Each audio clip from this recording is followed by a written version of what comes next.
एक सास बहुरानी ले आई। अब एक बात बताओ, बहुरानी आएगी तो सास को नौकरानी तो बनना ही पड़ेगा। पैसे वालों की है, लड़का बेचारा बिक गया, पत्नी से कुछ कह नहीं सकता, करोड़पति घर की आई है, अभी जेल के अंदर करा देगी, ससुराल पक्ष को आंखें दिखा नहीं सकता, जोरू का गुलाम बनना पड़ेगा और अम्मा को सास रानी नहीं नौकरानी का जीवन बिताना पड़ेगा, क्योंकि आप उससे कुछ नहीं कह सकते। 8 बजे सोकर उठती।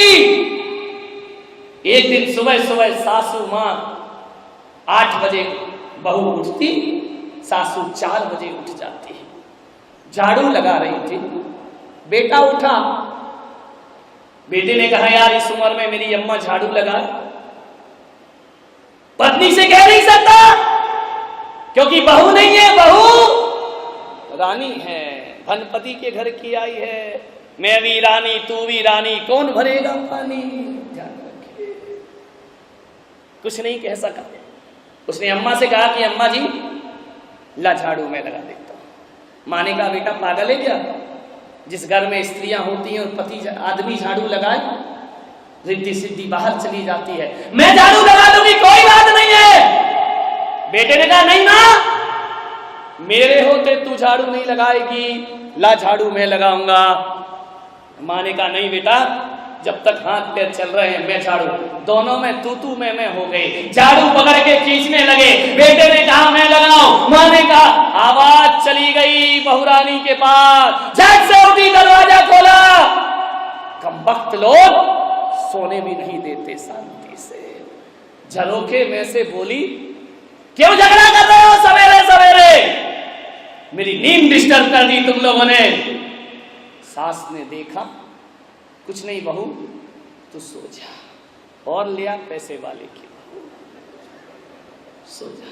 बहू ने कहा बात क्या है, झगड़ा क्यों हो रहा है सुबह सुबह। बोले देखना बेटा, ये तेरा पति कहता है मैं झाड़ू लगाऊंगा, और मैं कहती हूं जब तक घर में महिला है मैं झाड़ू, और मेरे हाथ पे चल रहे मैं लगाऊंगी।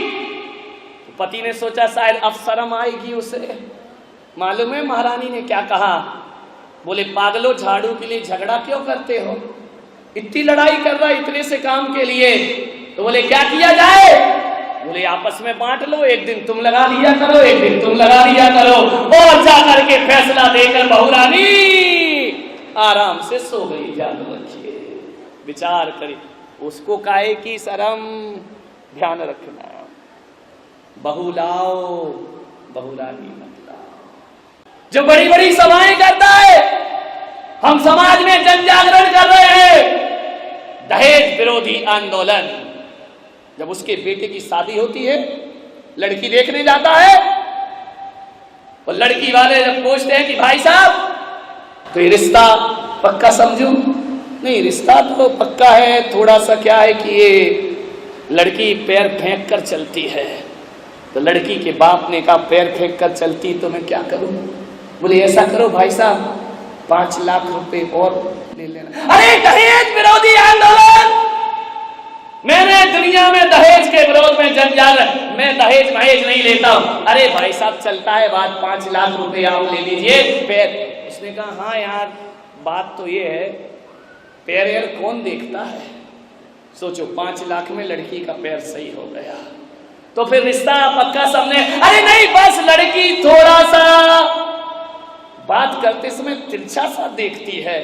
बोली भाई साहब 5 लाख और प्लस कर लीजिए। अरे आंख मार कौन देखता है भाई साहब, हम तो दहेज महेज लेते नहीं है, कोई बात नहीं है। बोले लड़की थोड़ा बोलने में हकलाती है। बोले 5 लाख और, बोली लग रही है लड़के की, ध्यान रखिए, बिक रहा है लड़का, सौदेबाजी हो रहे हैं। आप विचार तो करिए।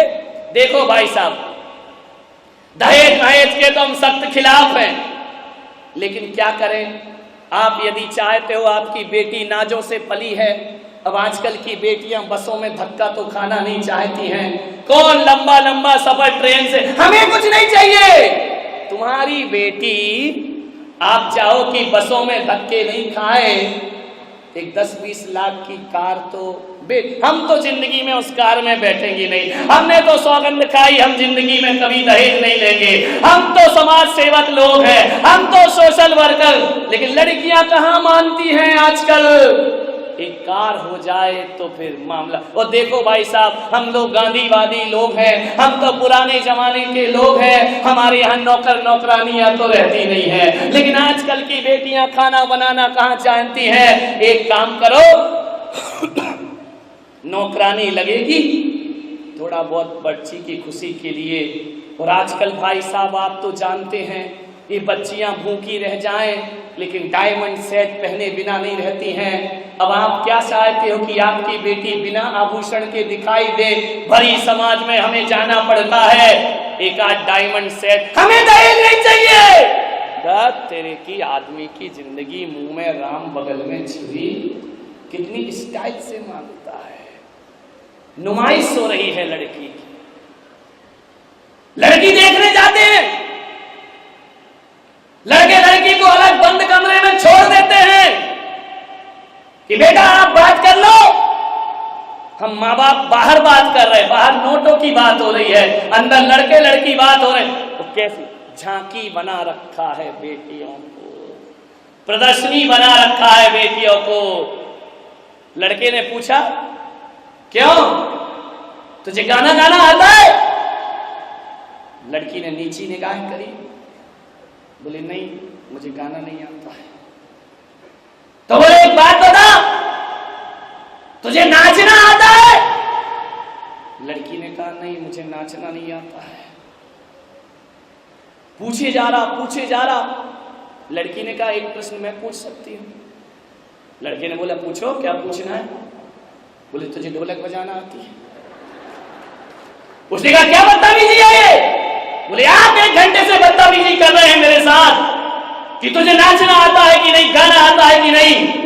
प्रश्न पे प्रश्न किए जा रहे हैं, और मैंने एक प्रश्न कर लिया तो बदतमीजी हो गई। बदतमीजी आपने शुरू की है। आप मुझसे पूछ रहे तुझे गाना आता है, तुझे नाचना आता है? कमबख्त जरा ये बता तुझे ढोलक बजाना आती है कि नहीं? बोले क्या मतलब है? बोले जब मैं नाचूंगी गाऊंगी ढोलक क्या तेरा बाप बजाएगा? मान्यवर, लड़कियों को थोड़ा सा तैयार रहना होगा। दहेज के भेड़िए घर में आए, धक्के मार कर भगा दीजिए। लड़की के पिताओं से कहूंगा दहेज के लोभियों को अपने घर में कभी घुसने मत देना। सासुओं से निवेदन है, घर में बहू लाना, बहुरानी मत लाना। ध्यान रखना। हर सास, हर लड़के की मां सोचती मेरे घर में पैसे वाले की बहू आना चाहिए। एक सास मेरे पास रोते रोते आई, बोले महाराज जब से ये बहू आई है मेरा घर तो बर्बाद हो गया। तो मैंने कहा क्या किया जाए? बोले कुछ करो महाराज, मुझ पे कृपा करो, इतना अच्छा मेरा घर था, जब से ये बहू आई पूरा घर बर्बाद हो गया। मैंने कहा तूने क्या क्या उपाय किए? बोले एससी जैन ज्योतिषाचार्य के पास गई। बोले उन्होंने पंचांग देखा, पत्रा देखा, कुंडली देखी और मुझसे कहा तेरे ऊपर 7.5 शनि की महादशा चल रही है। तो मैंने कहा फिर क्या किया? बोले शनि की दशा रहेगी तब तक बहू से तेरी बनने वाली नहीं है।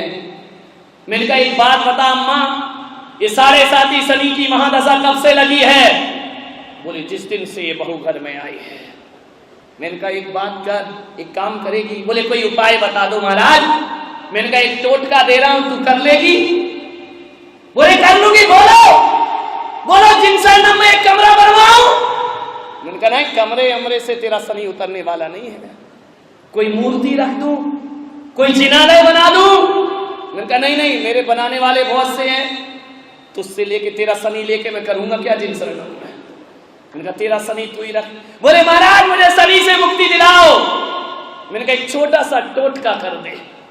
बोले क्या टोटका? मैंने कहा एससी जैन से नहीं पूछा? तो बोले एससी जैन ने कहा 4 महीने मेरी दुकान बंद महाराज की चल रही है, तू वहां चली जा। मेरे पास आई, मैंने कहा एक टोटका कर। बोले क्या? मैंने कहा 100 ग्राम लोहा दान कर दे, तेरा शनि उतर जाएगा शनिवार के दिन। बोले क्या महाराज कैसी बातें करते हो, 100 ग्राम लोहा? बोले मैंने कहा 100 ग्राम बस। बोले कुंटल 2 कुंटल कर दूं, मेरे पास पैसे की क्या कमी है। मैंने कहा बस 100 ग्राम लोहा दान कर दे, तेरा शनि उसी समय उतर जाएगा। तो बोले किसे दान करूं, पंडित जी को दे आऊं? मैंने कहा नहीं, बेचारे गरीब का शनि मत चढ़ा उसको। मैंने कहा तो बोले फिर क्या करूं, अजीत पंडित जी को दे आऊं? मैंने कहा बिल्कुल नहीं। तो बोले क्या करूं, किसे दे दूं वो लोहा? मैंने कहा तू बहू आई है जब से शनिचर चढ़ा है ना, तो उसी को दे दे। तो बोले वो लोहे का क्या करे कि महाराज बड़ी तेज है, चाकू बनाएगी, गर्दन काट देगी मेरी। मैंने कहा चिंता मत कर, 100 ग्राम लोहा दे दे। बोले 1 किलो दे दूंगी, मेरे बाप का बिगड़ता क्या है। मैंने कहा नहीं, मैंने 100 ग्राम कहा यानी 100 ग्राम। बोले मतलब क्या? मैंने कहा 100 ग्राम लोहा दे, शनि उतर जाएगा। कमर में जो तूने लोहे की चाबी लटका रखी है ना, सोचो सोचो। मैंने कहा 100 ग्राम से ज्यादा की नहीं होगी, एक चाबी जा बहू को दे दे। बोले उससे कैसे उतरेगा? मैंने कहा सोना तू उसी के, मैंने कहा शनि तू उसी के घर से लाई है। बोले क्या लाई हूं? मैंने कहा लोहा लाई है तू, फ्रिज लेकर आई है। बोले हाँ। मैंने कहा लोहे का शनिचर उठा के लाई है ना, एसी लाई है। बोले हाँ। मैंने कहा लोहा उठा कर लाई है। मैंने कहा गोदरेज की अलमारी लाई? बोले लाई। मैंने कहा लोहा। और मैंने कहा बोल मर्सिडीज कार लाई? बोले लाई। मैंने कहा इतना शनि लाएगी तो तेरे पे नहीं चढ़ेगा तो क्या पड़ोसी पे जाकर चढ़ेगा। इतना लोहा उठा कर लाई है लड़के की ससुराल से। उनका ये 100 ग्राम लोहा दे। बोले महाराज बड़ा कर्रा काम है 100 ग्राम। मैंने कहा शनि 7.5 नहीं 14 साल नहीं उतरेगा, ध्यान रखना।